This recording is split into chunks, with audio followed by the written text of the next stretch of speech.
Good evening and welcome to the 2020 United States Senate debate, live from South Carolina ETV studios in Columbia.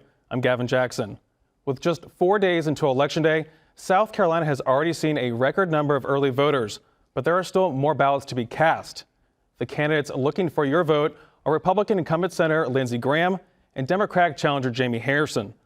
Joining me tonight to question the candidates is Jaime Lovegrove of the Post and Courier and Thelisha Eaddy of South Carolina Public Radio. Before we begin, the ground rules. Each candidate will have the opportunity to make a 1-minute opening statement. From there, each will have 90 seconds to answer our questions. And if necessary, I will allow a 60-second rebuttal. Candidates drew for starting order when they arrived this evening. And Mr. Harrison, we begin with your opening statement. Well, thank you so much for having me. Senator Graham, it's good seeing you. It's good seeing all of you. And thank you, South Carolina. You know, our motto in this great state is, while I breathe, I hope. And that might as well be the theme of my life. Listen, I grew up in a mobile home, son of a teen mom. My grandparents had a 4th grade and 8th grade education, but I was able to go on to, because of hard work, to go to Yale and Georgetown Law School. I taught at my high school. I went to Capitol Hill and worked for Congressman Jim Clyburn. I worked in the private sector, and now I'm running for the United States Senate. That only happens in America. That's why this country is so great. And listen, in that time, we had Senator Lindsey Graham, who I respected, who I admired, because he could rise above the political fray. But the problem is, my friend, Senator Graham has changed. That is not the Senator Graham of today. We need a senator who can bring us all together, who can unite the state. Regardless if you're a Democrat or a Republican or a progressive or a conservative, we need to fight for what is in the best interest of the state, and I will do that. Thank you, Mr. Harrison. Mr. Graham, Senator Graham. Mr. Harrison, welcome. To the people of South Carolina, thank you for the honor of representing you in the United States Senate. 2020 has been a tough year, but we're going to get through this. I believe that South Carolina is the best place in the world to raise kids and start a business, and as your senator, I intend to keep it that way. That's why I'm asking for your vote tonight. Now, this is a big choice election.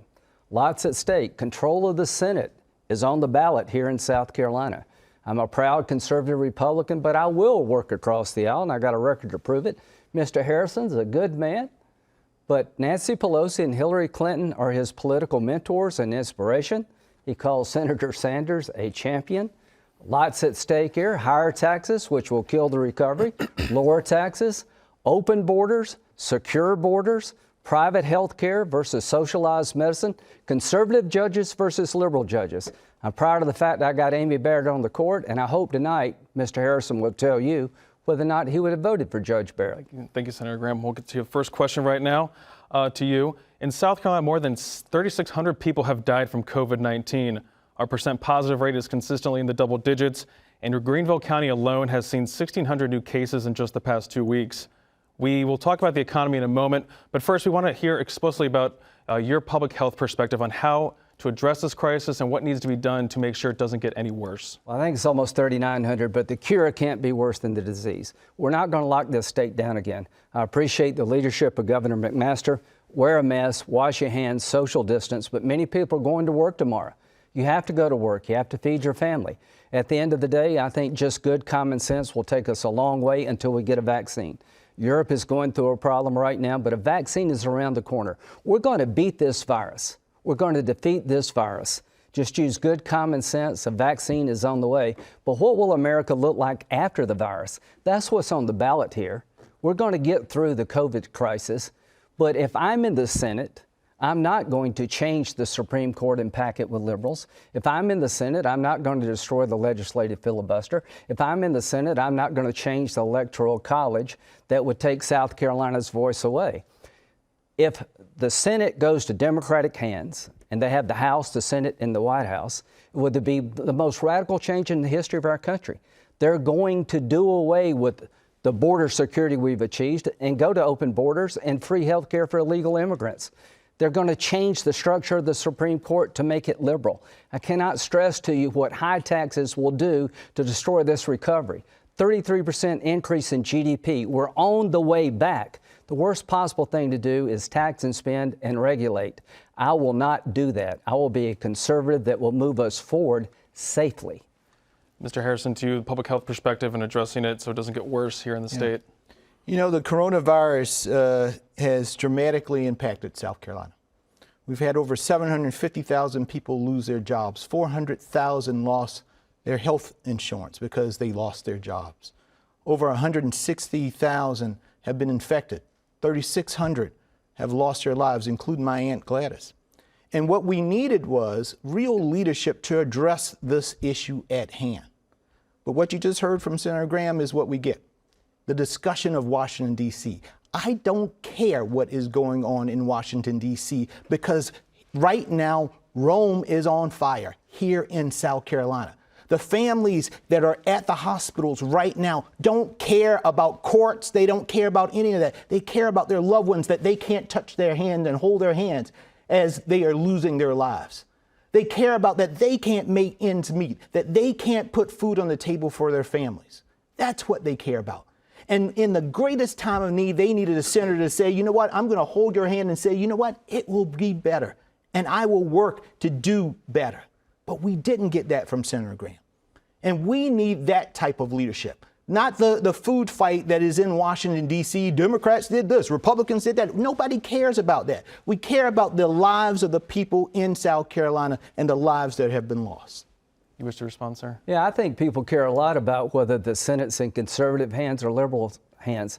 I think people care a lot about whether or not you're going to change the Supreme Court and pack it with liberals. I think people care a lot about whether or not they're going to lose their private sector health care and live under socialism for all when it comes to medicine. I think people care a lot about giving illegal immigrants free health care and going back to an open border policy. I think people care about that. As to the COVID virus, we're going to get through this, folks. It's been tough. I know it's been tough. But businesses are struggling in Myrtle Beach and Charleston. They've lost their customers. Occupancy rates are down. We need another round of assistance. I want to give a $1,200 check to every middle-income South Carolinian, but not to legal immigrants. I'm for a stimulus package that will help you get back to school safely. I'm not for ballot harvesting, which is Nancy Pelosi's package. The liberal package has a lot to do with things other than COVID. We're going to get through this virus, but we're not going to shut this economy down, and we're not going to turn South Carolina into California politically. Jaime, you have the next question. Yes, Jonathan, thanks for joining us. We're moving on to the next question, but it's actually right on this topic, so it's convenient. We appreciate the segue, Senator Graham. It was just announced that the third quarter GDP increased by a record of 7.4%, thanks in part to trillions of dollars in federal stimulus. However, the economy remains 3.5% smaller than it was at the end of 2019, and many economists say the recovery is slowing down. Almost 200,000 South Carolinians are still seeking weekly unemployment benefits. Businesses and investors still face plenty of unknowns as we head into the colder months, and yet there has been only gridlock from Washington on another round of coronavirus relief. What do you believe must be included in a new stimulus package to keep the economy growing safely? Mr. Harrison, first to you. So, Senator Graham, you know, this is what people care about. They care about their senator saying, over our dead bodies, will we allow an extension of the unemployment benefit? Why do they care about that? Because if you are unemployment here in South Carolina, the most that you can get, the maximum that you can get on unemployment is $320 a week. Imagine if you're a family of four and the husband or the wife is the only breadwinner and all they can bring into the household is $320 a week. They needed that unemployment benefit from the federal government because it was helping them make ends meet. They needed it because they are now on the verge of being evicted from their homes. And I know what it's like to be evicted from your house. They needed their senator to hold their hand and to help them up when they fall down. But they didn't get that from their senator. We got, over our dead bodies, will we allow an unemployment extension? Our senator also didn't fight for our small businesses.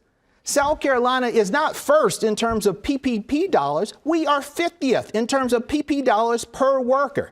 I know you like to tout your relationship with President Trump, but if I were the senator and I was good friends with the president, I would have picked up the phone and said, Mr. President, I need more money for my small businesses here in South Carolina. And you didn't do that. We need a senator who's going to work for us and not fight against us. And that is what we have right now. Senator Graham. We need a senator who understands business. And we need a campaign where you don't manipulate and deceive people, Mr. Harrison.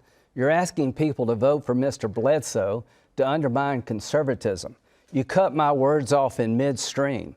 What I said, Mr. Harrison, is that if you have a $600 federal benefit on top of the state benefit, that's $23 an hour. You'll be paying people more not to work than work. I want to help people who are struggling, but if you own a business, you can't compete with that. So I want a federal benefit that doesn't encourage people to stay unemployed.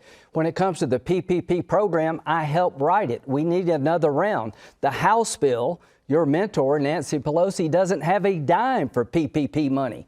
There are businesses along the coast and the upstate that need another forgivable loan. Count me in for that. We need money for our schools so we can go back to school safely.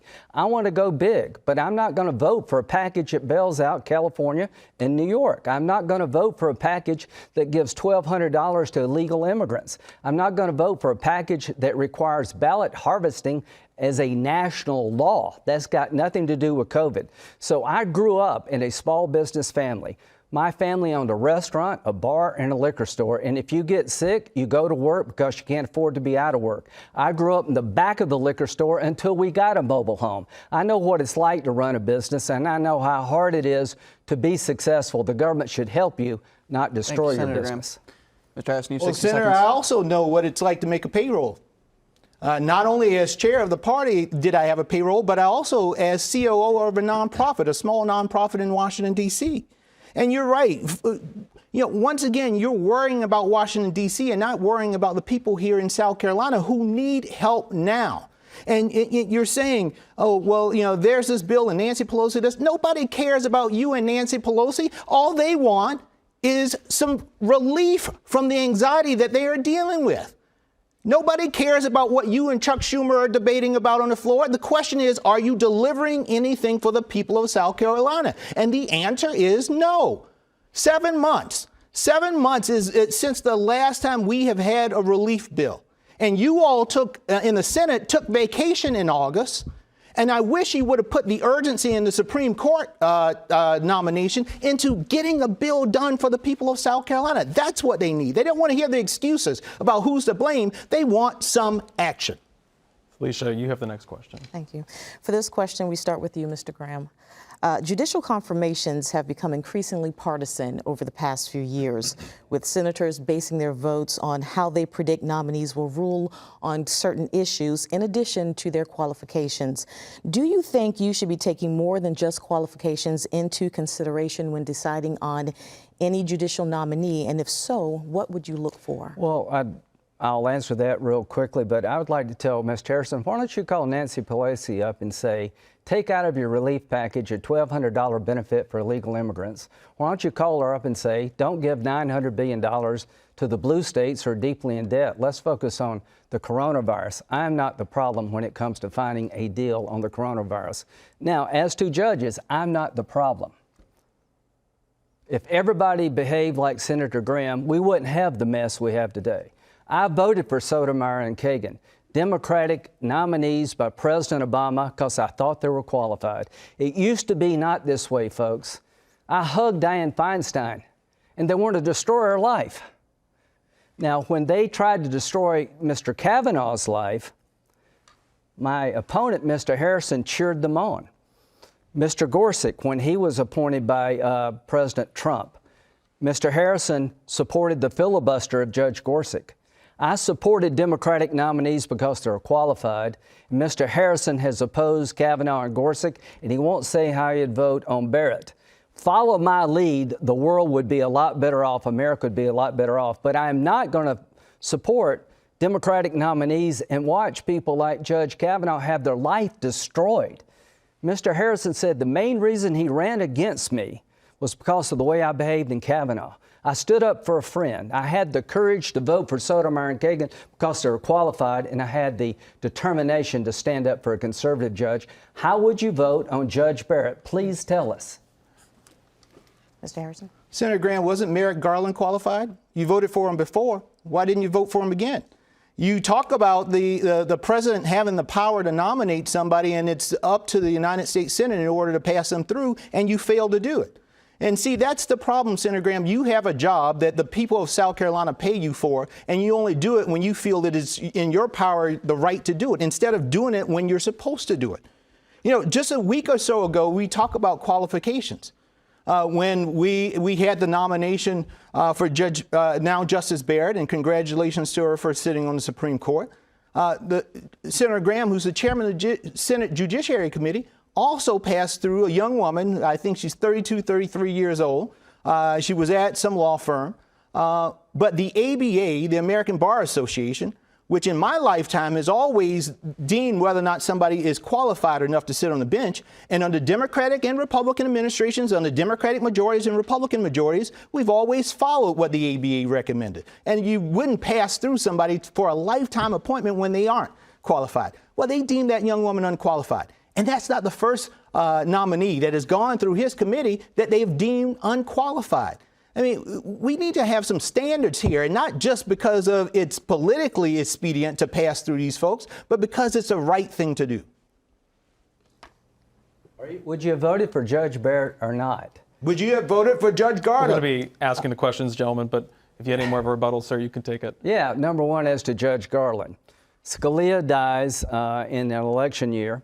President Obama's a Democrat. The Senate's in Republican hands. We haven't filled a vacancy under that scenario in 140 years. What happened here is you have the Republican president and a Republican Senate, and we all ran on the Supreme Court. You may not think people care about the Supreme Court. I do. And what I hate is the way Republicans, conservatives have been treated over the years. Why is it always our people? Clarence Thomas, Bork, Alito, Kavanaugh. The left has declared war on all things conservative when it comes to the court. As chairman of the Senate Judiciary Committee, I have shepherded over 220 nominations, 135 nominations. Judge Amy Barrett's on the court. I'm chairman of that committee, and I was proud to do it. I've worked with Democrats, but they seem to be intent on destroying our nominees. And would you vote for Judge Barrett, yes or no? Thank you, Senator Graham. This next question is to you, Mr. Harrison. Can you tell us tonight whether there should be more than 9 judges on the Supreme Court? Would you support adding more justices to the Supreme Court of the United States? Well, you know, in terms of this, I'm going to respond to him, and then I'm going to go directly to your question. Senator Graham, what I hate is that you are constantly talking about liberal judges and conservative judges. Why should they just be fair and impartial? See, all of this politics is getting in the way of, I thought justice was supposed to be blind. Not whether it's a conservative, you can see conservatives, but you can't see liberals. I mean, come on, that is why people hate politics. Now, as it relates to the packing the court, and I've been clear on this, and I'll be clear on this again. Again, this is the stuff that I push back on my own party, that we can't just do the political expedient thing to do. I've said this on the issue of the filibuster, that when you open Pandora's box, you got to be willing to live with the consequences of opening that box. I believe that folks right now are hungry for us to put the D and the R aside and just focus on doing what the right thing is. And so that's what I'm going to do as a United States Senator from South Carolina. I'm always going to fight for what I believe is in the best interest of the state. I'm not going to talk about if you're a conservative, then you can do this, and if you're a liberal, you can do that. No, we are not dealing with that. What we're dealing with is, can we just build a country where everybody can live their American dream? So if elected, would you decide to support adding more justices? No, I mean, I thought I was clear. No, I'm not. I'm not there. I don't believe it and see any reason why we should do that at this point. Well, let me just say this about judges and Mr. Harrison. He applauded me, along with every liberal in the country, when I voted for Sotomayor and Kagan, the only member of the Republican Senate Judiciary Committee to do so. Used not to be this way. Senator Thurmond voted for Justice Ginsburg, not agreeing with her philosophy, but she was surely qualified. Senator Hollings voted for Justice Scalia, one of the most conservative justices in history, a great man in my view, but Senator Hollings understood he was qualified. I saw the same characteristics in Justice Sotomayor and Kagan.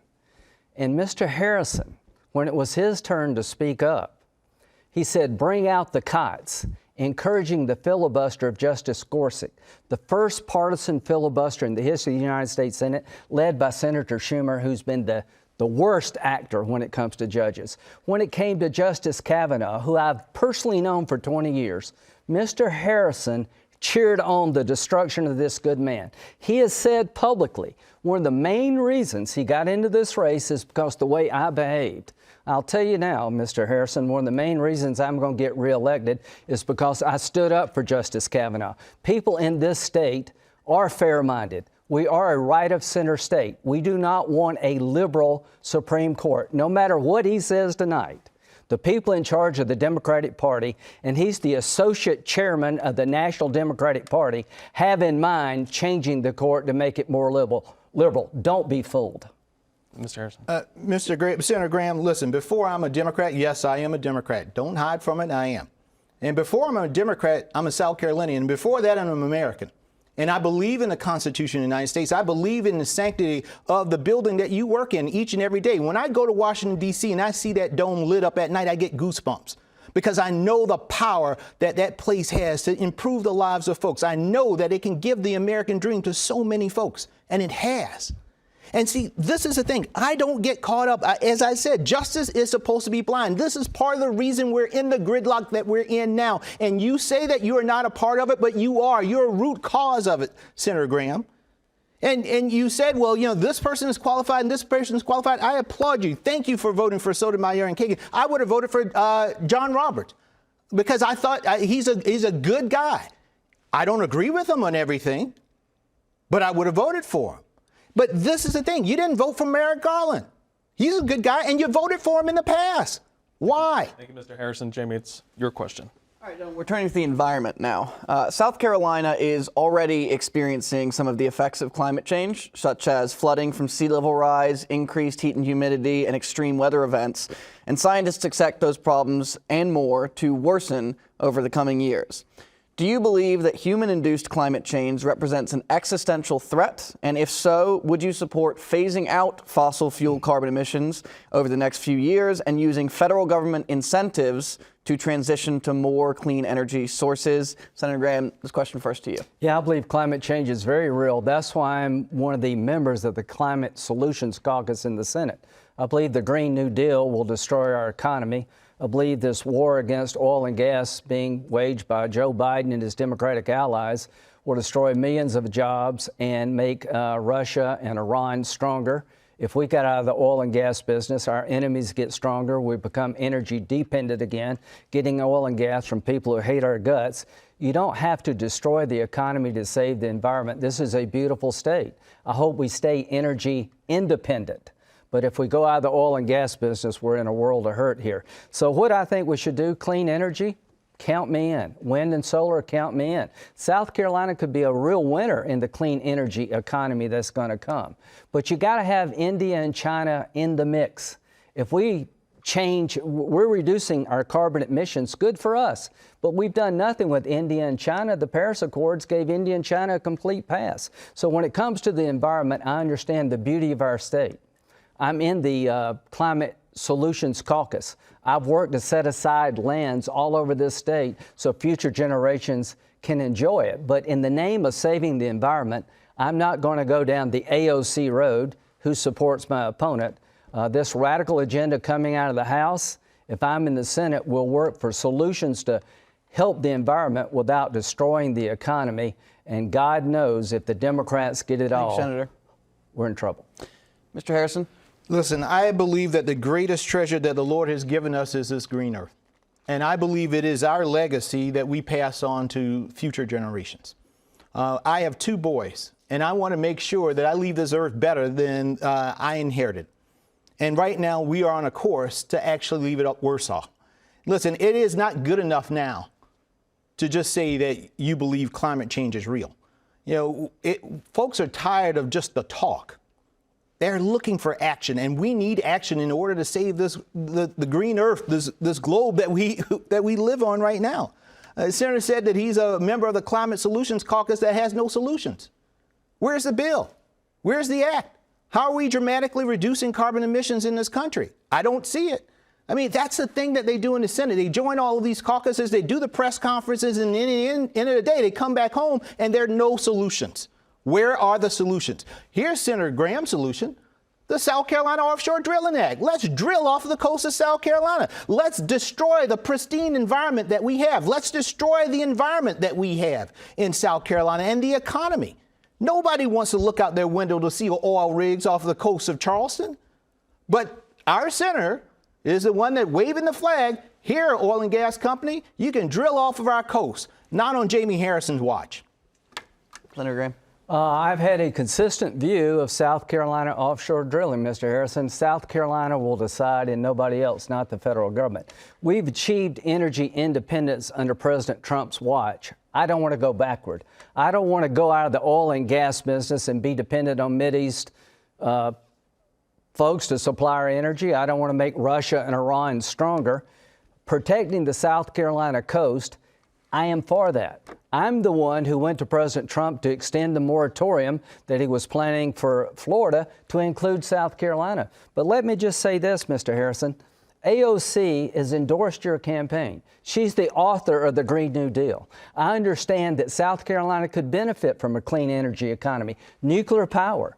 I'm a big proponent of small modular reactors. I'm a big proponent of wind. I'm a big proponent of solar. I'm not a proponent of the Green New Deal. And when you looked at it, you said, man, that's something I think I could support until you understood where South Carolina's at. The one thing you can do regarding me is trust me not to go down the AOC road. Thelisha, you have the next question. We turn now to race and policing, and we'll start with you, Mr. Harrison.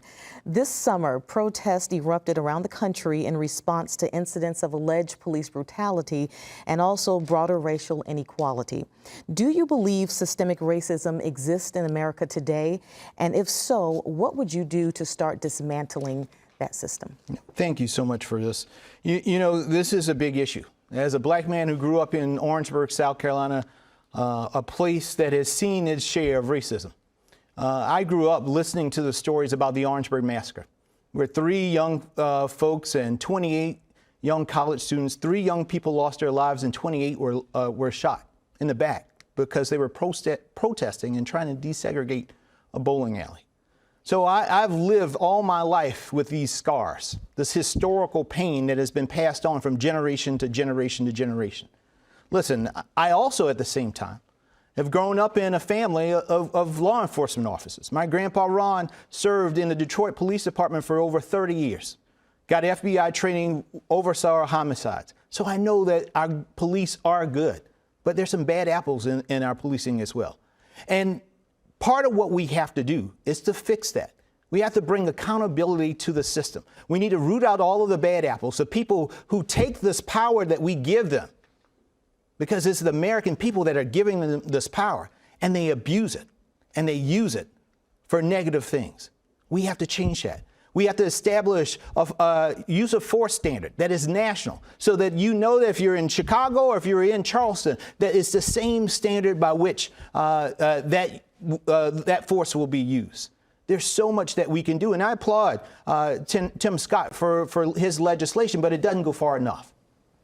Thank you very much. Mr. Graham? Well, this is an important topic. I'm a little older than Mr. Harrison. I grew up in central South Carolina, the first in my family to ever go to college. My dad was a World War II veteran.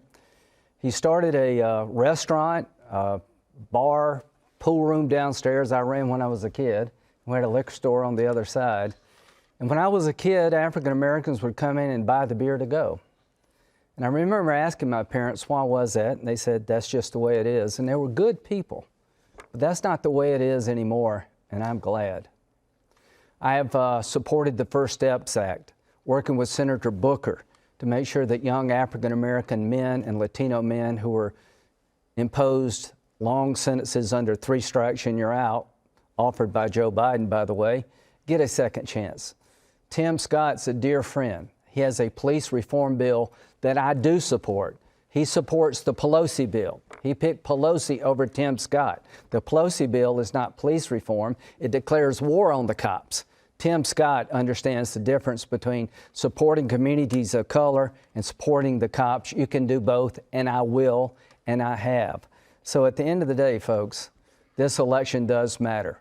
If you want to have somebody that will be with the cops, and this is the hardest time I've ever known to be a police officer, deaths are up, deaths are up among police officers. I will be there for them, but I'm also for reform. Tim Scott got it right, Senator Harrison, not Nancy Pelosi. Well, again, it's with Lindsey Graham. It's a Nancy Pelosi show, and you know, maybe you should call the speaker and ask her to stand right here next to you, Mr. Graham, because I'm not Nancy Pelosi. Don't look like her. Don't believe everything that Nancy Pelosi believes. So if you want to talk to her and debate her, then please do that. But listen, you have not been telling the truth on all of this.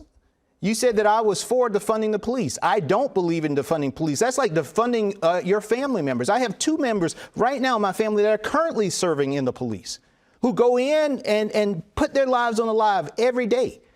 And so you need to be careful with your language. Right now, you are supporting defunding the police. Jaime actually just wrote an article about it. Because you have not passed this COVID relief bill, here in South Carolina, we've had to dramatically reduce the budget of police. In Columbia, $2 billion. In Myrtle Beach, $3 billion. In Spartanburg, $1 million. And so, Senator, you need to do better. Thank you, Mr. Harrison. Senator Graham, this next question's for you. We're still sticking with police funding, actually.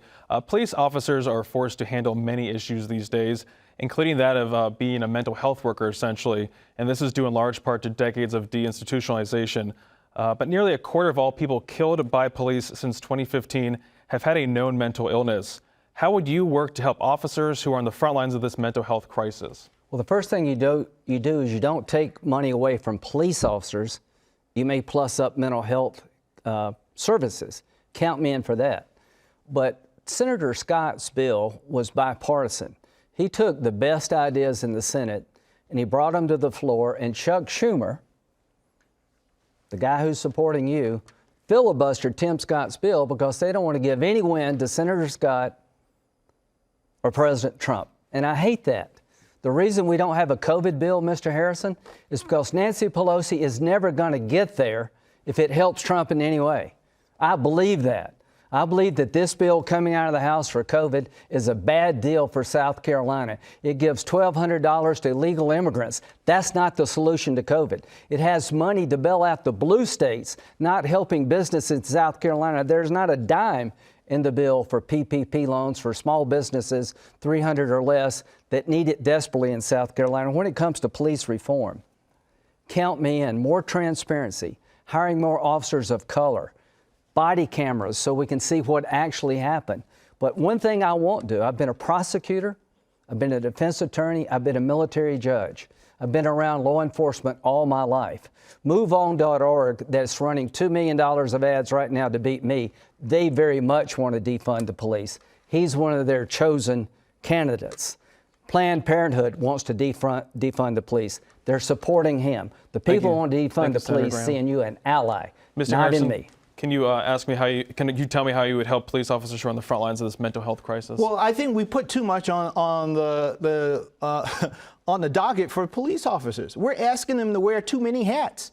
They can't, be a drug treatment person. They can't be a mental health specialist. They can't also do their job of protecting and serving.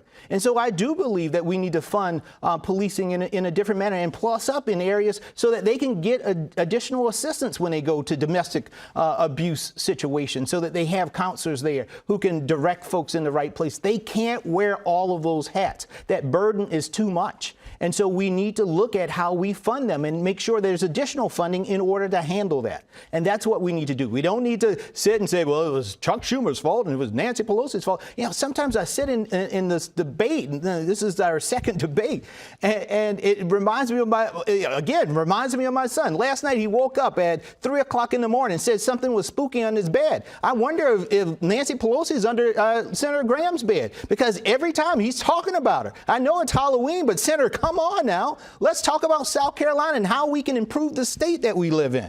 Listen, if he was very serious about Senator Scott's bill, he's the chairman of the Senate Judiciary Committee. Why didn't he bring that bill up for markup in the committee? He didn't do it. He could have allowed the senators, Democrats and Republicans, to debate that in the Senate Judiciary Committee, and he didn't do it. And so if you're serious about it, don't just talk about it, act on it. And he's not serious about it. He just wants an issue for this campaign. Thank you, sir. Senator Graham? I'm deadly serious about this. Very serious, Mr. Harrison. I'm deadly serious of making sure that our police officers have an ally in Senator Graham. we waived the bill out of committee so it could go to the floor so we could expedite its passage. You know, you talk about Washington as in terms that are good for you but not reality. The reason Senator Scott's bill never got a vote is because Chuck Schumer wouldn't let it happen. That was a low point for me. Now, here's what do we do with mental health issues. I'm a Republican.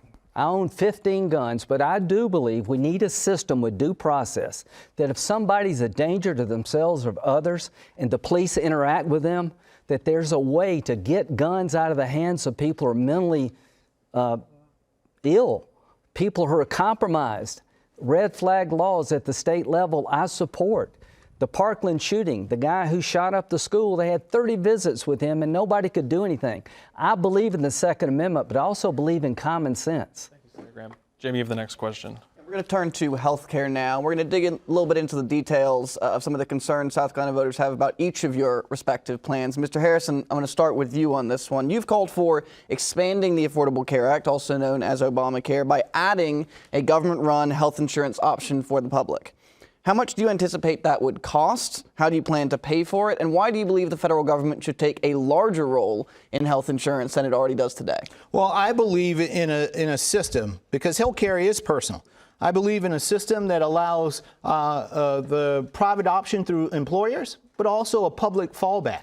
And why do I believe that? Because healthcare is so personal to so many of us. And we see right now how important it was to have some form of public system. In the midst of a pandemic, when 750,000 people in South Carolina lost their jobs, 400,000 of them lost their health care as well. So the question is, what do those folks do? We're in the midst of a pandemic. What do they do when they fall ill? If there is no public option or something there that is a safety net to catch those folks. That's why we need some type of system that will allow and cover those folks who do not get their coverage through their employee.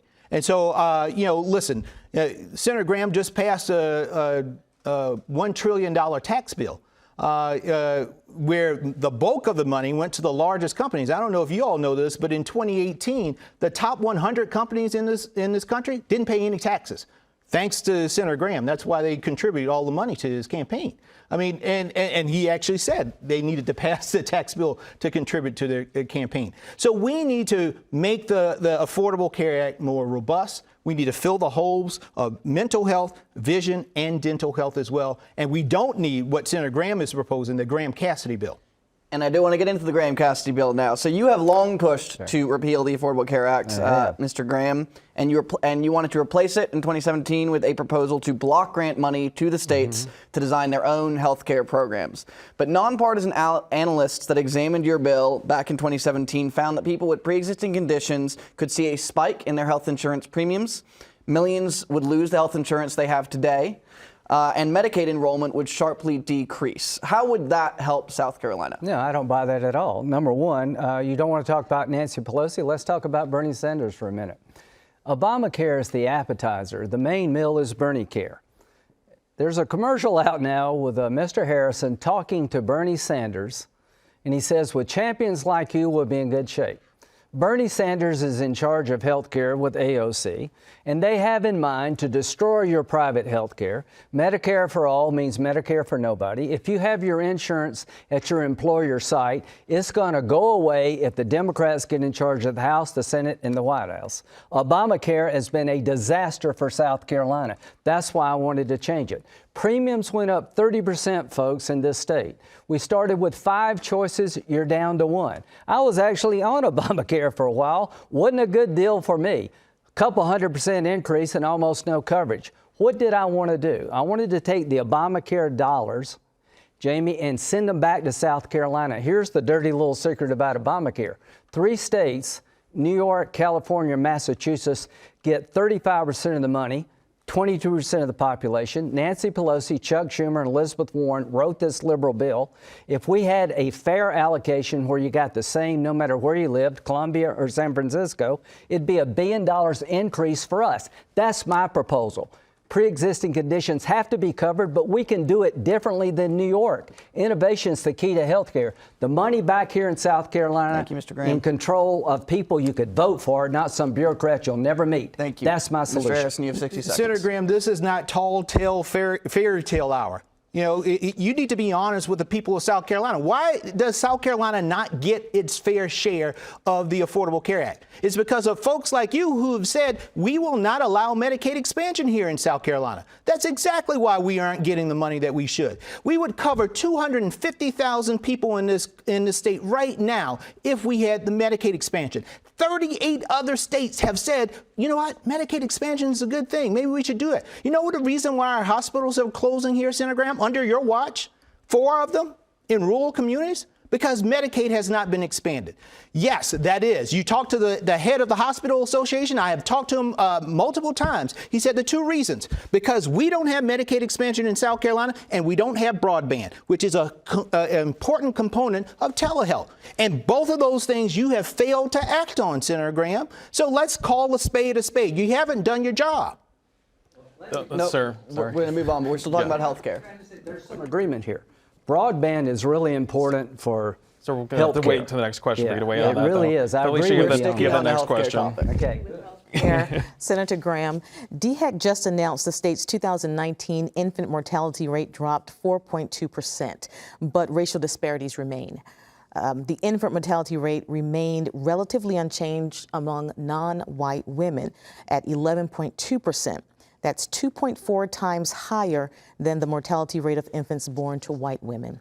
How would your health care plan improve the health outcomes for all South Carolinians and address these racial disparities as well? I would replace Obamacare with something better for South Carolina.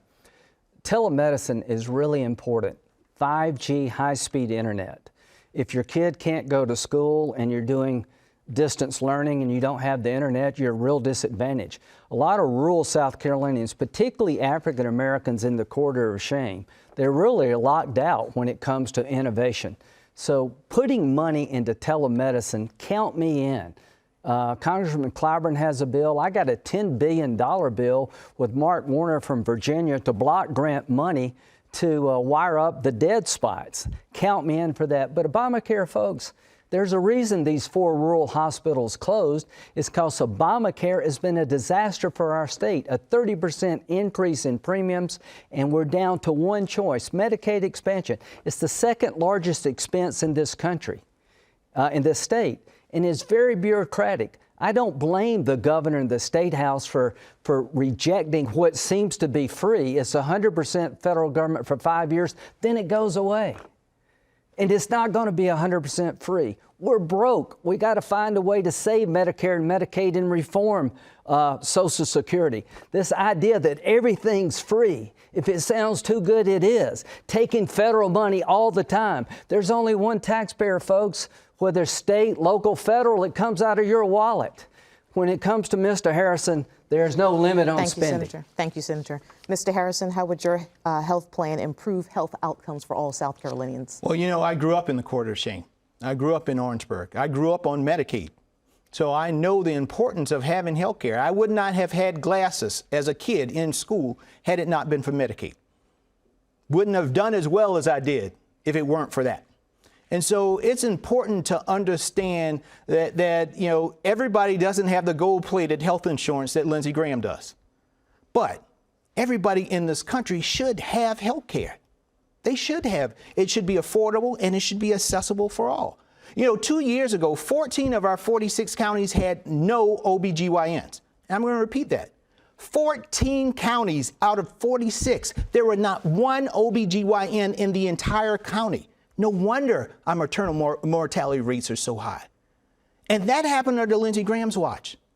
Because he, again, has this monstrosity of a bill that everybody believes is a bad thing. You know, I grew up and they always taught me that you can't beat something with nothing. His bill is nothing. It is nothing. It is smoke and mirrors. He came up with the idea, my friends, in a barbershop with Rick Santorum. How serious are you in terms of the health care bill? The AARP has condemned his bill because of the age tax. It doesn't cover people with pre-existing conditions. And he supports right now ripping health care away from millions of Americans with this case in front of the Supreme Court. We can do better, and we will do better once we get better leadership. Thank you very much. Senator Graham, did you wish to respond? Bottom line is, if you don't like the way Obamacare is set up for South Carolina, we're not getting our fair share. Who wrote it? I didn't write it. Nancy Pelosi wrote it. Chuck Schumer wrote it. The 3 states that get the most money happen to be New York, California, and Massachusetts. Elizabeth Warren, Nancy Pelosi, and Chuck Schumer. I'm trying to get a better deal for us. Where the Democratic Party is headed, folks, Obamacare is the appetizer. Bernie Sanders is in charge, his champion. Socialized medicine is 1 vote away. Control of the United States Senate is on the ballot. If they get control of the House, the Senate, and the White House, your health care at work will go away. We'll all be under the government banner of socialized medicine. You'll have less choice, and the quality will go down. My goal is to help people who are struggling. I don't need a lecture from Mr. Harrison. I lost my parents 15 months apart. I know what it's like to wake up one day and have your life completely ruined. But the answer is not cradle to grave, federal government-run health care, getting what you get when the federal government wants you to get it. That's not the answer, folks, and that's where they're headed. Thank you, Senator. Mr. Harrison, this next question is to you. We're going to talk about threats facing the country. FBI Director Christopher Wray said in September that, quote, the greatest threat we face in the homeland is that posed by lone actors radicalized online who look to attack soft targets with easily accessible weapons. Quote, the FBI disrupted a plot by an extremist group earlier this month to kidnap Michigan's governor, and there was even reportedly loose plans to do the same to our own governor. What do you believe is fueling this, and how do you combat such terrorism in your own backyard? You know, this stuff is hard, and it's personal to so many of us. You know, not too long ago, 5 years ago, we remember what happened at Mother Emanuel. I lost a very good friend in Senator Clemente Pinckney. I remember the call so clearly. Antoine Seawright calls me up that night and says, you know, Jaime, there was a shooting at Clem's church, and we haven't heard back from him. We've been calling him, but we haven't heard back from him. And I remember praying that night with my wife that everything was okay. And then I got another call saying Clem was in the church and had been shot up. You know, we were devastated as a community. I was devastated as an individual because I love Clemente Pinckney. Fast forward, that young man got that gun because of a loophole, the Charleston loophole. Jim Clyburn, Joe Cunningham passes legislation, bipartisan legislation in the House, and not much passes bipartisan these days in the House. And now that bill is sitting in the United States Senate. You know whose desk it's sitting on? The chairman of the Senate Judiciary Committee. He lost 9 lives, 9 constituent lives that night, and their families are still right here in South Carolina. In the end of the day, the question is, who do you represent, Senator? Do you represent the people in South Carolina, or do you represent all of the special interests outside of the state? Thank you, Mr. Harrison. Senator Graham, what do you believe is fueling this, and how do you combat such terrorism in our own country? Well, number one, the first thing you need to understand about being a senator is you need to understand all the threats we face. This is one. The FBI, we have laws on the books. Mr. Roof was not allowed to have a gun. They just looked in the wrong county. I have a bill, I hope we can get it passed. People who've been adjudicated a danger to themselves or others are not eligible to buy a gun. Put them in the background system so they'll pop up.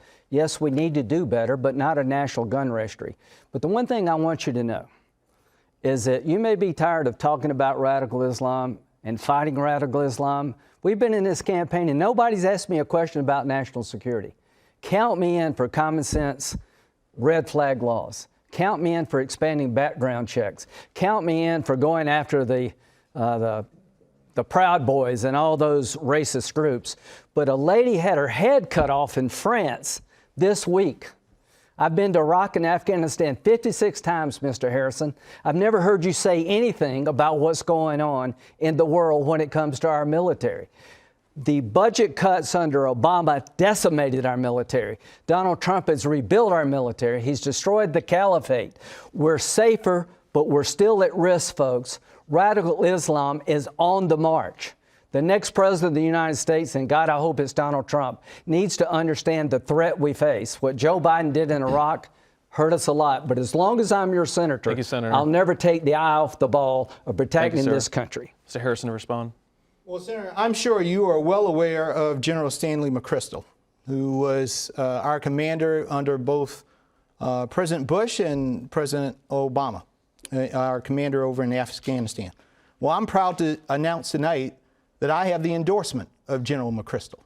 And I know you know him well, because he believes, like I believe, that our better days are ahead of us. And we need someone who not only understands peace, also understands how precious our forces are. Now, I'm going to get back to the issue at hand as it relates to the guns as well. The question is, Senator Graham, nobody's asking you to vote for the Charleston loophole bill, but out of deference to your constituents who lost their lives, out of deference to them and their families who are still here, why don't you bring the bill up for a debate and consideration in the committee? You're the chairman of the Senate Judiciary Committee, most powerful person on the issue of judicial issues. Your constituents lost their lives. Thank you, Mr. Harrison. Jamie, get the next question. We're going to talk briefly about the ways each of you have conducted your campaigns in the last month of this race. Mr. Graham, after the Supreme Court confirmation hearings this month that you said would not happen 2 years ago before an election, you did an on-camera interview with reporters inside the halls of a congressional office building and asked viewers to donate to your re-election campaign. The former deputy counsel of the Office of Congressional Ethics said your actions clearly violated Senate ethics rules, which prohibit members from soliciting campaign contributions in any federal building. You also repeatedly referenced the campaign during those hearings. Do you believe you've used your incumbency and your platform as chairman of the Senate Judiciary Committee to unfairly benefit your re-election campaign? No, I don't. Not at all. I believe that the Senate Judiciary hearings were well run. They were respectful. But all the Republican incumbents were constantly mentioned by my Democratic colleagues. I made a joke in the hall. I pride myself on taking my job seriously. I've had my words snipped and cut. I've been accused of supporting segregation because they took a line and stopped it. I've been accused of things I'm not. What's going on in this campaign, it started hopeful, New South, now it's desperate, Mr. Harris. You've got an ad on TV right now urging people to vote for Dr. Bledsoe. Why? Because you know, Mr. Harris, if conservatives vote for me, you're going to lose. This is the most manipulative, deceptive ad I've seen in South Carolina. Dr. Bledsoe is supporting me. He's wrote you a letter saying, please quit using his image, you and your liberal allies, to drive votes to him. A vote for Dr. Bledsoe is a conservative vote that helps Jaime Harrison. So I don't need a lecture about ethics.